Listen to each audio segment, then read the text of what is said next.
Good afternoon, everybody. My name is Brian Garcia with Restoration Management Company, and welcome back to our E-Xpo.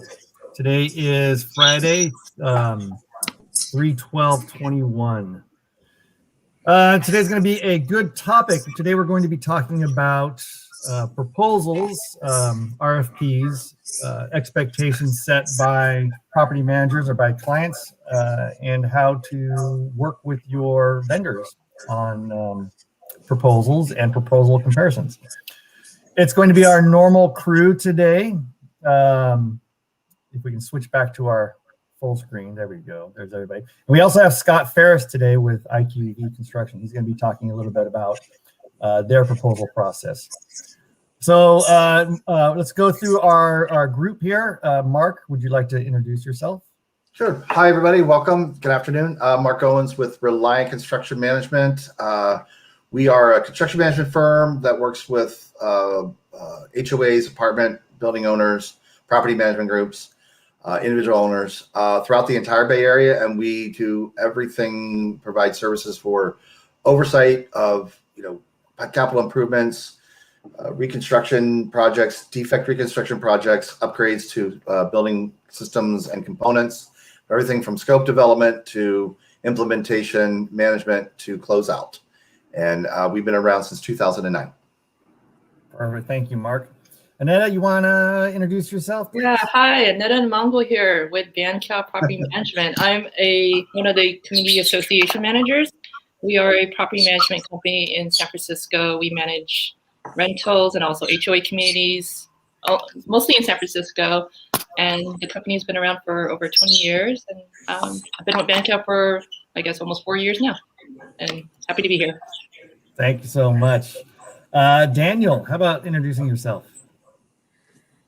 Hey everyone, my name is Daniel. I'm with Endure Painting, with the best painting company in the world. I'm just kidding. And so we service the Bay Area. We do interior, exterior painting. We specialize in HOA and multifamily properties, and we're here to serve you. Thank you, Daniel. Scott, why don't you introduce yourself? My name is Scott, and I work with IQV General Construction and Roofing. We are a general contractor that specializes in multi-family housing projects. We do the complete building envelope on the exterior and full interior renovations as well. Perfect. Thank you, Scott. And again, Brian Garcia, Restoration Management Company. We are a full-service disaster recovery company. We work with you to get your clients, your tenants back into their homes as quickly as possible. Multifamily commercial properties, fires, floods, smoke damage, biohazards, across the board. We work with you from beginning to end, and we're here to help you out 24 hours a day, 7 days a week. So thank you again for joining us today. Today's conversation again is going to be regarding RFPs and proposals, looking at how you look at your proposals, compare proposals, putting out RFPs, and setting expectations between vendors and clients. So part of that is, I think, a big thing is the communication between property managers and vendors, and making sure that there are clear lines of communication across the board from beginning through completion of project. And so I think, Annetta, this is a good time for you to kind of talk a little bit about when you're putting together RFPs or you're sending out RFPs, how are you setting expectations to your vendors? Oh, okay. So when I submit an RFP, what I do is I give a little background on the work that needs to be done. Also, I guess a little bit about the company, like our company, what our goals are, and what we're looking for, like the scope of work, and also when we want to get the work, or when we want the work completed, or when we want the proposals to be complete. And also it'd be good to have a list of references as well. I know I guess if you have long-term clients or clients you've worked with for a while, or well-known clients, it says a lot about the vendor. Yes. It just says you're able to retain clients. So that's what I look for. And also I also let them know what our budget is too. I don't want to break anyone's bank.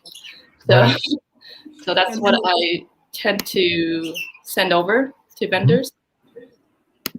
And that's good.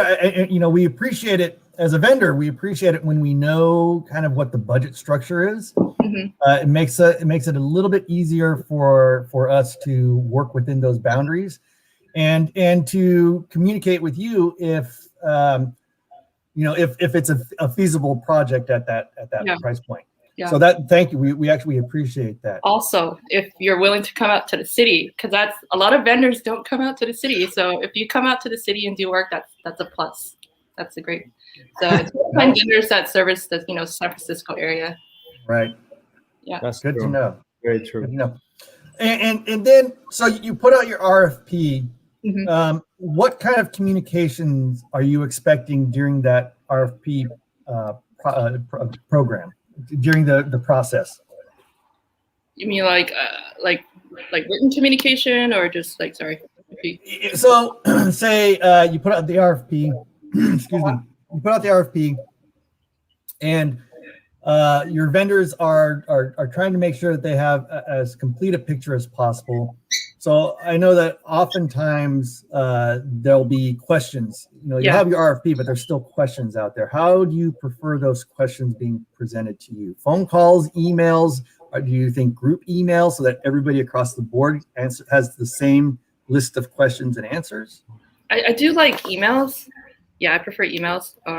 Sometimes if I find I'm going back and forth, I'll pick up the phone and call the person.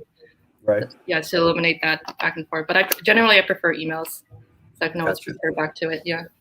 Perfect. Thank you. That's very insightful. And as a property manager, I think during today's conversation, you're going to be giving us a lot of insight. And we have our ideas of how we're doing proposals and presenting those proposals, but getting your feedback during these kind of situations will help all of us across the board and other property managers. So thank you. But I also like to know, what is your ideal request for a proposal as well? I mean, that's what my take is. So I'm just curious to know what you think is Absolutely. Yeah. And that's why this is a great conversation. And I think, if anybody is watching today, please chime in, send us your questions, because we want to answer. And we want to make the proposal process as easy and fluid as possible for both the vendors and for property managers. So that's why we're having this conversation today. Mark? Yes. How are you doing? I'm doing well, thank you. Good. So I know that you have,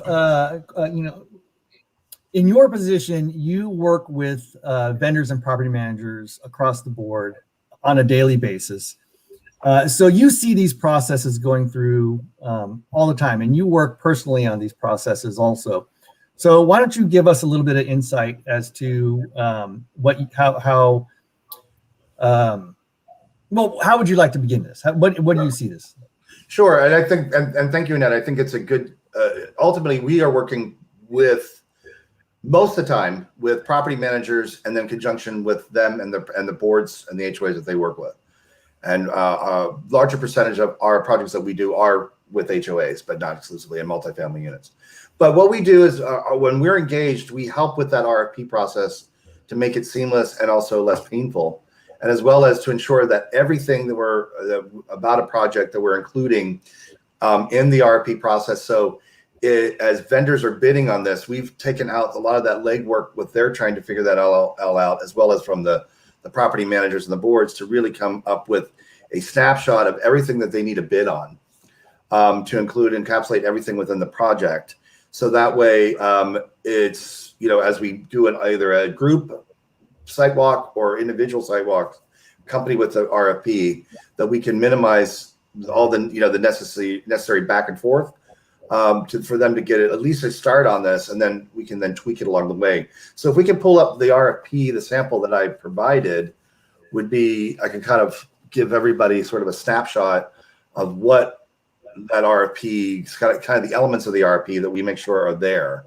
So as you can see, it's this sort of like a general sort of sample, the cover sheet, which kind of just, we usually include a picture of the HOA, the address, and the name of the project as well. So like for this one was a request for a proposal for exterior repairs and painting. It's a broad sort of general sort of name of it, but that's sort of what, a typical one that we do. The RFP process sometimes does not have to be this formal, but when you're dealing with a lot of components and a lot of pieces of it, it's important to sort of have that. So if we can scroll up and go to the next thing, it's sort of our table of contents. It talks about the RFP and the various exhibits, the bid form, photos, specs, and kind of a sample warranty page for vendors to provide, not only for their warranty, but also if there are any kind of materials warranties. We want to make sure that's all included. So this next one, it may be hard to read because I'm not sure how big this all is for everybody, but it gives you sort of the general idea of what's going on. We have a date for the bid walk. We kind of look at sort of how these should be submitted either formally for when they are submitting their bid forms, along with any kind of accompanying proposals and docs they have from each of the vendors. And then includes how to do that and when the due dates are for these as well. And then if they have any questions, it talks about, a timeline at the end there about, submitting these questions within 7 days before by the close of the RFP processing to make sure that there is no delays in trying to get these questions answered. So also it allows enough time and respect for these vendors that are taking the time to do this to provide their proposals. So we want to make sure that all this is giving, a nice timeline. And also for anything that's coming back, if we're getting more information from the property manager or the HOAs themselves. We go to the next one. It sort of gives the exhibits talking about what that would include. Exhibits are usually something that are accompanied with the RFP, so these vendors can refer to. These can be multiple ones where you can, or referring to a particular scope item and how it relates to an area or a location in the building, the property, as well as also any kind of thing that might be related to, they had a code, like for instance, they might have already had a previous coding and what that coding is and the manufacturer and things like that would be important, as well as some other, as well as some other, kind of housekeeping stuff, including, contractors responsible for permitting, different things that they might need to know about the actual property itself. We scroll to the next one, which I think is more about the bid form. So here, as you can see, we broken it out like with base bid, which is sort of your exterior preparation and painting, which is also referring to the exhibits that I talked about with the spec, but also after the bid walk. And then fascia and sheet metal repairs as identified. And that particular thing was what we were doing for these various scope items. And then if you look down here, and it was particular for this one thing, but I kept it in there as a general, we've actually, we can get really specific in our options and what's we're asking vendors to provide. So it might be a particular wall that might have, options for materials or things that need to be done. And some of these things we're breaking out like that for folks to better understand not only the costing, which helps with the vendors that are providing the proposals, but also in the review process, because there may be some options that we could not do, and that may be based on cost or maybe because of condition, but we can definitely look at, so down the road, if a project is approved and say IQV was approved for this project, they would know that we were, maybe not opting for a couple items, but at some point in time down the road, they would be. So we'd bring them back to do that. And at least we know what the base cost would be. We might have to refresh those costs down the road, especially if there's a year or two out that we were doing it. And then there's also an option, like I said, painting of garage doors. I kept this sort of specific to something we did recently, but this would change depending upon the project. We would have, something general or break it out further, as well as options. We always like to include, available options for folks because it could be an upgrade, of a coating possibility or an option to, change something out or refer to something. And then the next one is really, these are twofold. One is individual materials costs for linear feet or square footage. And that will, it'd be interesting to see what the vendor is coming back. Oftentimes those kind of linear footages or square footage will pretty much, compare the same across the board because these are materials costs. So you don't really see too much variances on those. But another point too, in the next section down, which is on the same page here, labor rates. Well, hold on before scrolling. It's labor rates and markups. So these are kind of important to get, sort of a general baseline from the vendor of what their rates are for all the different folks that are involved that be on this project, as well as anything that they're marking up. And then the next page would be, we would include, which is really about telling folks to attach any photos, what the duration of the project, what their warranty stuff is going to be, and their signature, and the date that they signed it and they submitted it. And then lastly, the last pages, which we could just really briefly go through. I usually do that site markup, which is one of the exhibits, or exhibit B there. And then also, if you go to the next page, we also include photos. And there's one page of photos of something that you would refer to there where you can see these different walls that are marked up and such like that. So that's sort of a general idea that we do of our extensive RFPs to help not only the HOA and the property managers, but also the vendors themselves to better help them better bid. And again, these RFPs that when we're involved can sometimes be super extensive depending upon the size of the project or the depth of the project, or they could be relatively simple. But again, it's to help get comparable bids for review. And that's why we do that. Yeah, and RFPs are really nice because they do set the expectations Yes. and the parameters of what the proposal should be. And it's really nice getting those a good, well thought out RFP makes our jobs much easier. It's easier for us to follow the guidelines, and it is easier in the long run. And we'll get to this on comparing proposals, and we'll get to that at the end, near the end of our conversation.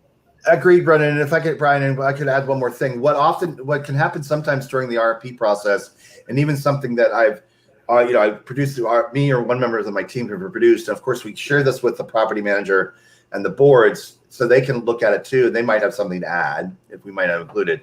But then once this goes out to the vendors that have been identified to bid on this, sometimes either during the bid walk process or afterward, one of the vendors or several vendors might come up with one item that's shared across the board, or an item that maybe they only brought up, but it's important. And what we will do, what I will do, or any member of my team, will acknowledge that, add that in, revise the RFP, and then resend it out.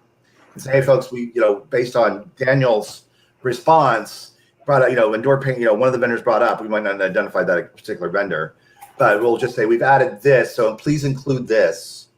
It might be, some temping that we missed that we should probably include, or, some other thing of a condition or something else that came up. So that's also important too. And that's also helps with that process because it's formalized, like you said. And that brings up, that's a very good point, Mark. I think that, some property management companies, they don't go through a company like yours. They do all of these in-house. They do these RFPs in-house. And so managers, our job as vendors are to be the experts in our field. So when these RFPs come out, as vendors, I think that we need to be very cognizant of what is in those proposals or in those packages. And if we have questions or we have an idea that we think is a better approach, it is in our best interest to go back to the property manager and have that discussion during the RFP process of, I understand that this is what you're looking for. Would you be open to another idea that will either be a better long-term solution or a better cost solution for you? So as vendors, we need to be very aware and very open to reaching out to our customers and having those conversations. Annetta, how do you feel about that? Yeah, that's really helpful. I'm always open to suggestions because I'm not an expert. I don't know what's best, right? So it's good to hear, what you think is the best approach or method. And always open to suggestions. And I like that. Yeah.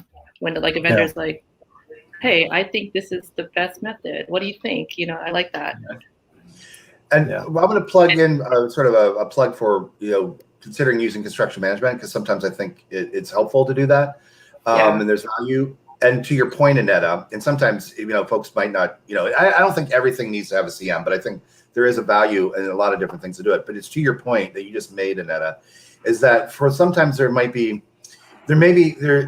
either the vendor might not even have come up with an option, or maybe they did, or maybe it's just not going to, maybe it is something that you should consider, or maybe as we were looking at this, we actually already kind of broached those options anyways.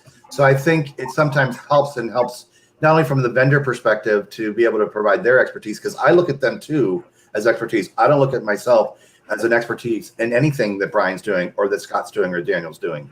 Even if I have a background in doing some of it, I no longer am in those trades fully, in the field. So I look at them to kind of look at them. Hey, what's going on? What do you see here? What's going on? And so there's that component too as well. So I think it does help to then not only have that, whether it's during the process or before the process, but then it can be translated all the way around. So everybody is going to be bidding on that upgraded coating that Daniel's recommending, because I think it's a good option. Right. Yeah, what you just said, I can think of an example of, and I get a lot of these situations where there is a property that it's bid indifferent because there is not a construction management that keeps that those things balanced. There's properties where they recommend, contractors will recommend us elastomeric coating, for instance, and then I looked at the place, or I look at the place, and the place is like falling apart. It needs a roof, or something like that, and they want to apply elastomeric, which would do at the end of in a couple of years, as you guys know, will start bubbling, and because it won't let any water in or out. And so some vendors will recommend something, but at the same time, it's always good to have a construction management that would balance those things and really say, hey, no, this is based on our expertise, this is what we think is best. And therefore, then you don't have like all these differences in prices, right? Right. Yeah, and it's a good reason why when these RFPs go out, it's going out to multiple vendors, so that you can get a broader perspective and you can get more input than just a single vendor.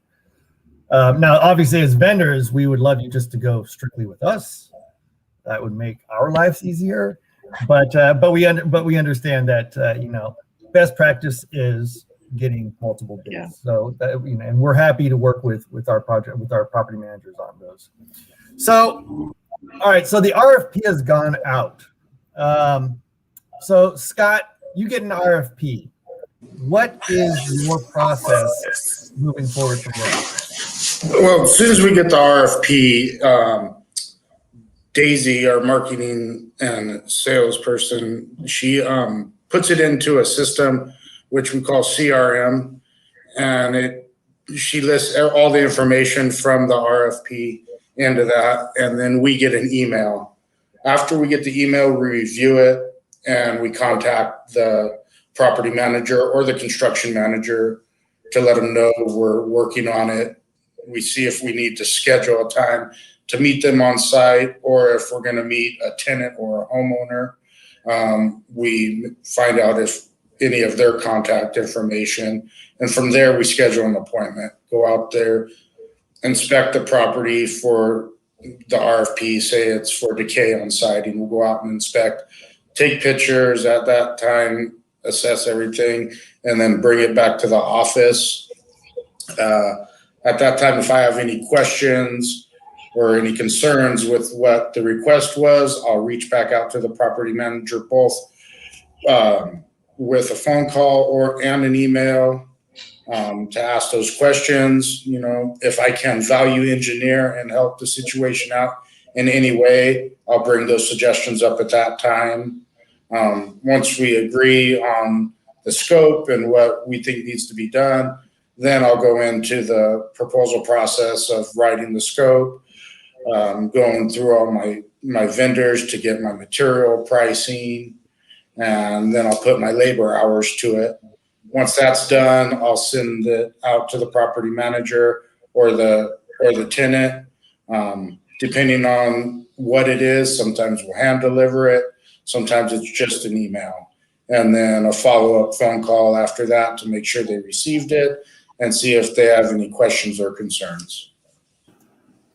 And what is your take? I mean, you've done a few of these, obviously. You've done quite a few of these.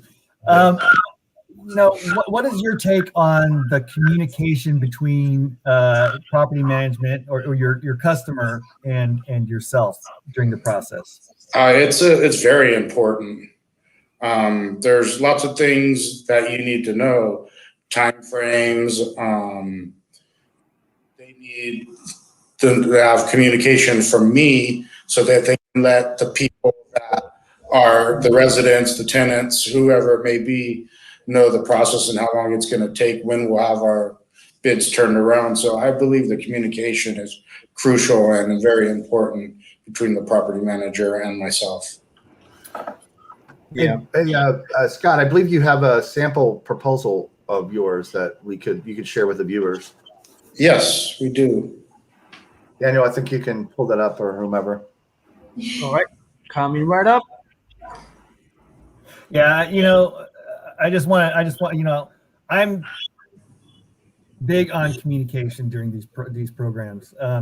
I cannot stress enough for vendors and for property managers, for customers, that communicating, keeping that open line of communication during a bid process is incredibly important. And Yes. it's the best way to make sure that you have a very comprehensive and accurate proposal being presented to you. So please make sure we keep those lines of communications open.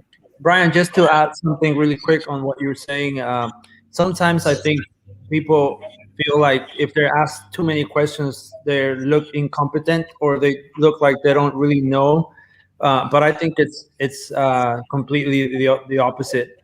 It just makes you really understand things, really get involved in the project and understanding the project.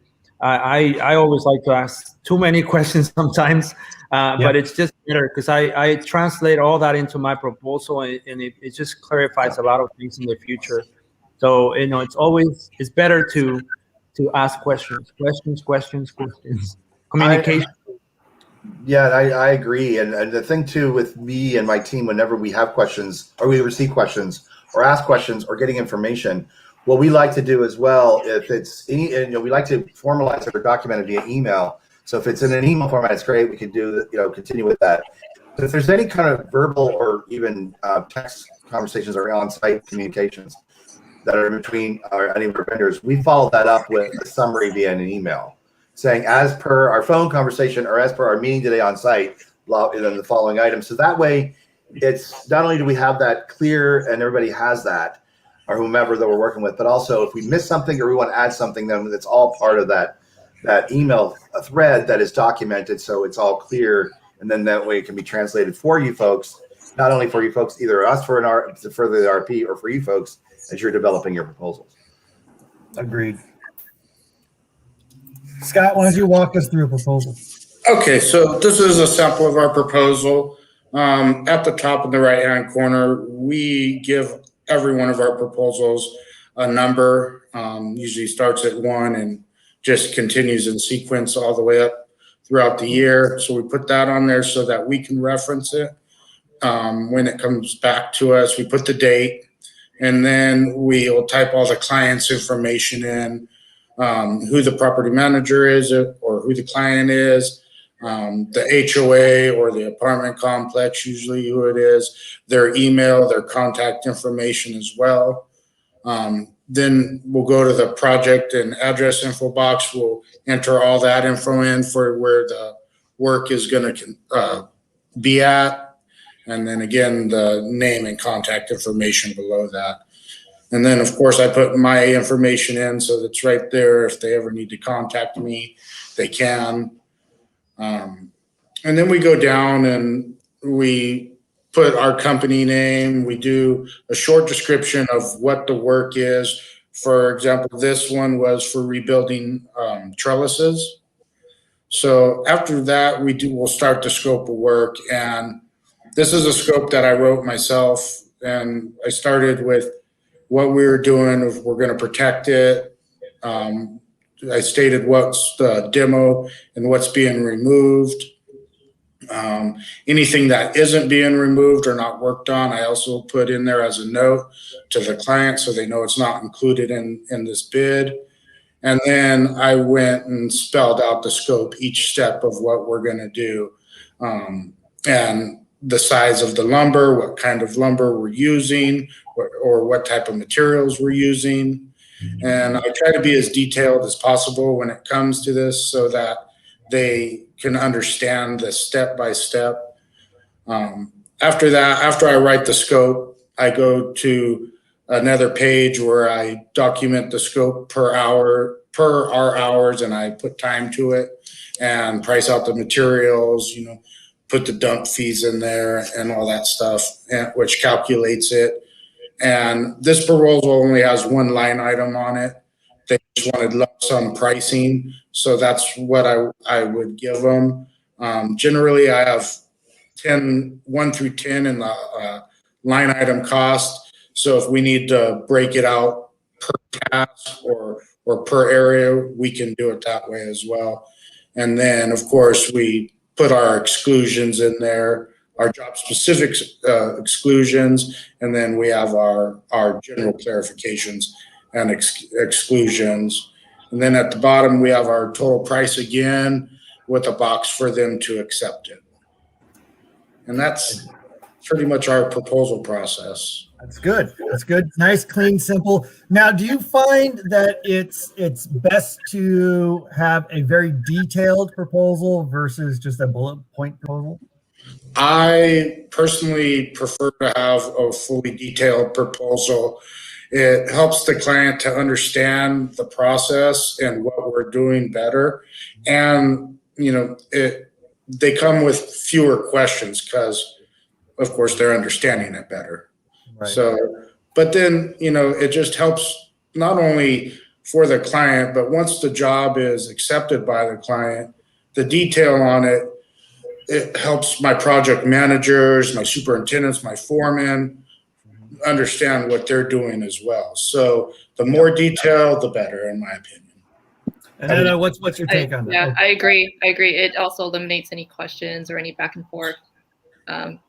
Yeah, so the more details, the better. And like, I mean, I guess a quick snapshot too would be helpful as well, because sometimes, you know, like stuff on the proposals, I guess, or, you know, like a quick overview of the proposal would be helpful as well. You know, like an email and then like the attachment to the proposal, the attachment. So kind of like a quick summary of like the work you're proposing is helpful as well. Right. Yeah. Some, depending on the situation, we will take photos and then, you know, edit them and mark on them specific areas to reference the scope in the proposal. I'm going to chime in too, Scott. I appreciate the level of detail that you did. It's wonderful because to all the points that you made, it's helpful not only to be as fully transparent, whether or not everybody fully understands all the language that you put in there because they're not contractors, but at least you get the general scope. But then also more importantly, to your other point, is that it's a good reference point for your team. Because I don't know, there's so many times where I get a phone call and they can't find their superintendent or whatever. And I don't mind taking the call if I'm on it, but they'll be like, Mark, what do we need to do on this? And I'm more than happy to answer that question in more detail. But it's nice that there's a good reference for everybody to look back to, whether it's in, you know, as a reference for like the work completed or as it's happening. And then everything helps with the expectation too as well. You know, so good job. Yeah. Yes. I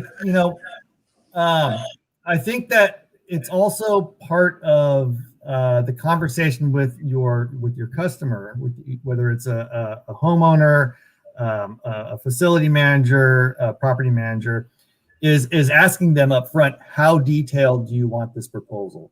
Do you want it just because some honestly just want bullet points? Just give me bullet points. And some want, no, I want this written out for me so that I can follow it through the process and exactly what's going on. So I think part of that is, again, that open communication with your customer. But I love the way you did that, Scott. I think that's an ideal way to me is as much info. I'd rather overload with information on a proposal than underwhelm. Yeah, I mean, I believe that there has to be a good balance on on both. Like Aneta said, have a little description for the people that just want something quick and understand like what the proposal is. But you also want to have detail, because especially for HOA properties, Aneta may want to have just some bullet points, but then you have the board members that some of them, they want to see every little detail and they're reading the whole thing. And so you want to make sure that you also have that information for them, Yeah. So I think what I meant was like a quick intro, I guess. yeah. Yeah. And then there's that proposal with like a bunch of details. Right. Well, I know that in my experience working with HOA boards is there's always one retired contractor on the board or architect who knows every single thing, and you're doing it completely wrong. Yeah. So having that scope, having that written out, and here it is right here, helps out so much. It also shows how much you understand what you're doing on the job as well. It sets in a sense of confidence when a client can see a detailed scope that goes down to the inch of where you're putting things or the exact size. Yeah. Daniel, what's your take? For me, as soon as we receive an RFP, I'm kind of old school. I like to print it out, and I use like highlighters and start reading the entire thing with different highlighters, where I use maybe one where there is things that I feel like they're important, and then I highlight with another color that might be questions that I have for either the construction manager or the property manager. And that way I write down all the questions. I like to have those questions before I head out to the actual property or to look at, because otherwise sometimes I end up going back twice or even three times if to look at something. So I like to have everything kind of as much as information as I can before I need to head out or going to the property, and asking questions. Like I said before, communication. When do you need the proposal? When when I was first starting as an estimator, there was time where I would get caught up in some other things, and then by the time I turned in my proposal, it was already too late. And so now it's like, okay, I keep I make sure that I put in my calendar, know exactly when it needs to go back, and we need to submit this proposal. And so questions like that are important. Then after that, I can start writing my proposal. And so I have a sample of my proposal here. Let me put it up.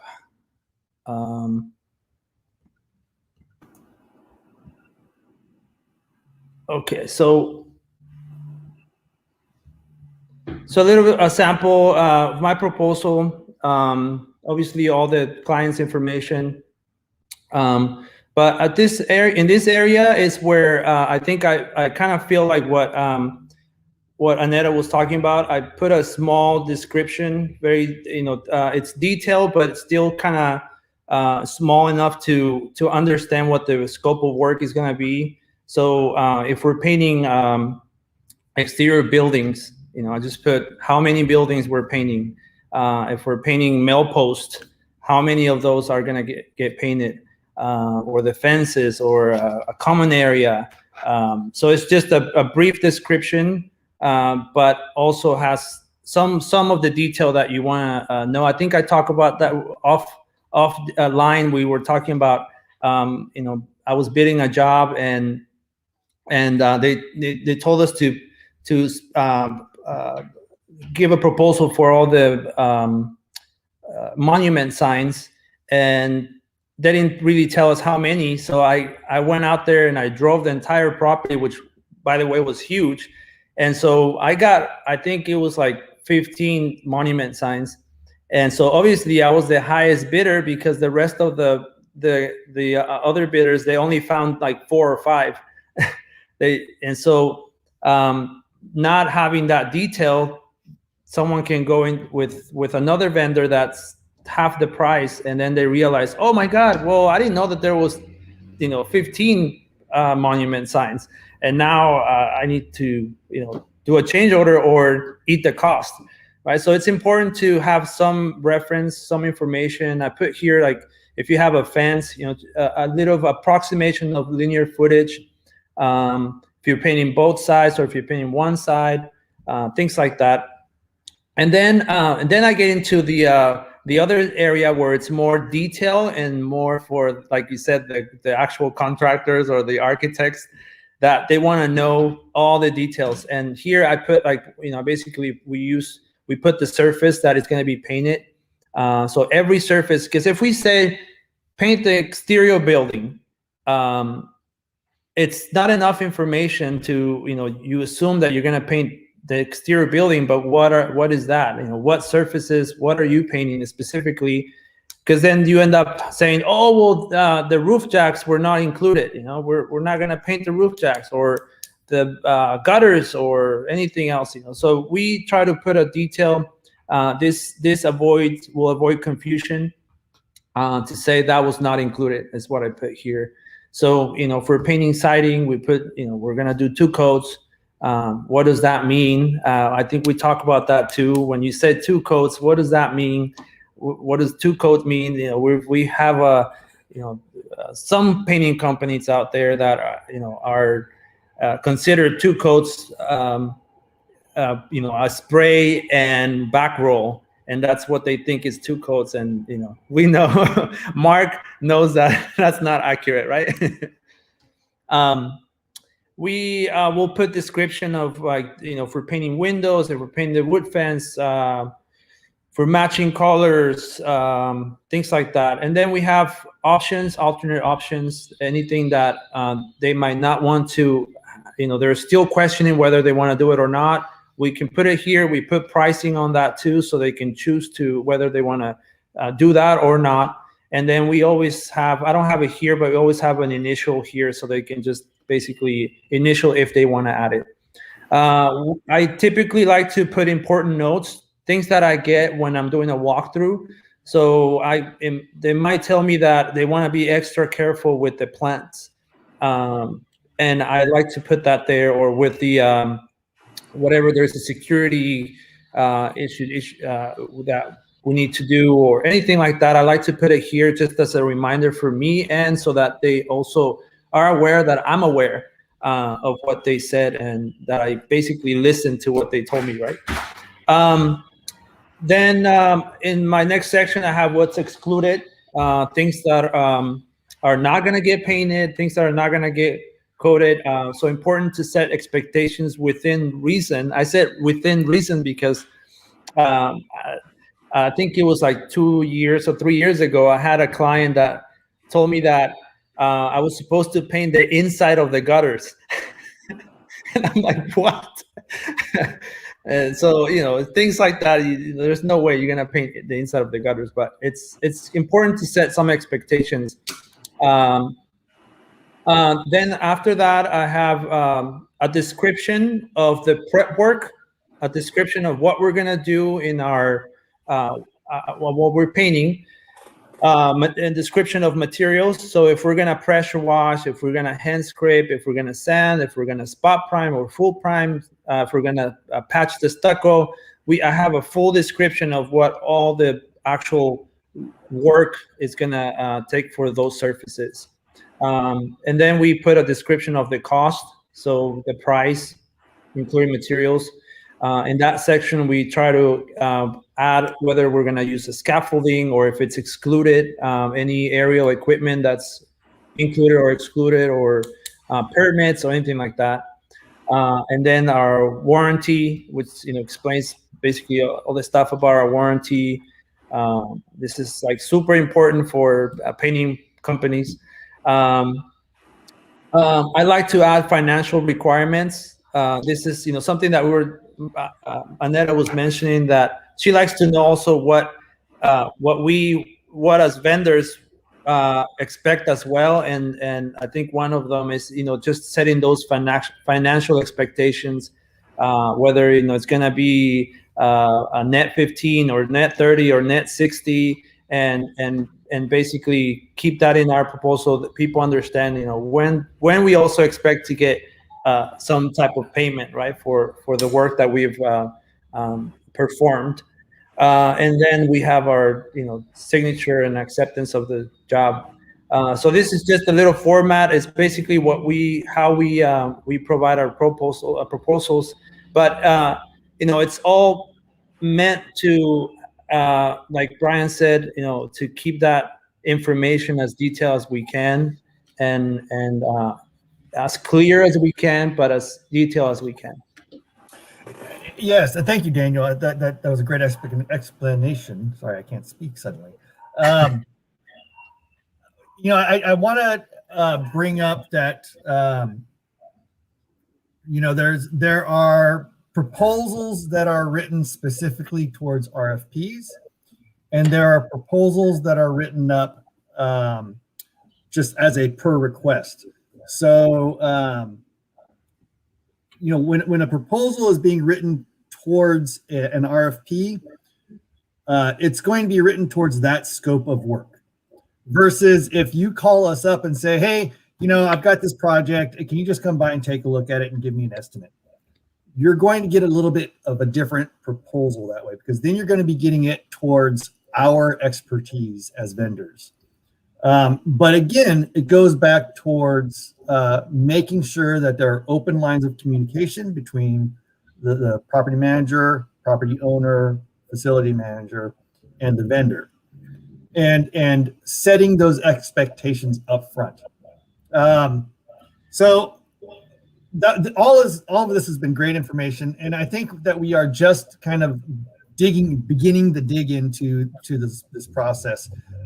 We are coming up to 45 minutes, so we've actually done a little bit of a time overrun here. So I think that our best bet is to do another presentation, and we'll talk more towards the details of the proposals and the comparison of multiple proposals, making sure that the details are in across the board on all the proposals, that they're apple to apple proposals and absolutely comparable. Because when we get these multiple proposals in, they're going to come in all over the place, and we want to make sure that the scopes are the same, so that you're getting priced out the same. So why don't we hold that for our next conversation? I want to say again, thank everybody here for joining in and giving your perspectives. We have so much more to talk about on this subject. So we will put out a date for our next conversation. Scott, thank you so much. We really, really appreciate you taking the time to talk about how you do the process. It was very informative. Thank you again. No problem. Thank you. Mark, do you have anything final to say for today? No, I think it's good. I mean, I think that everybody did a great job. I think Brian and you kind of tee us up for a further conversation, because we definitely can delve in a little bit more that I think it'll be beneficial for like folks like Annetta and everybody to kind of really kind of look into it, including kind of the time that it takes to get this all together, but making sure that it's all comparable, apples to apples, like you said. I think is key as well. Yeah. Annetta, anything final for today? No, this is all very useful information, and thank you all for your time. Daniel? I'm good. Scott, anything last for you? I'm good. Thank you. Very good. Well, thank you, everybody. Again, if you do have questions regarding proposals and RFP processes, please send them to us either directly through our LinkedIn page. Give us those questions. We would love to talk towards them. Other than that, thank you again for joining us. We look forward to seeing you the next time, and we will put out that date as soon as we have it. Thank you again. Thanks. Thanks.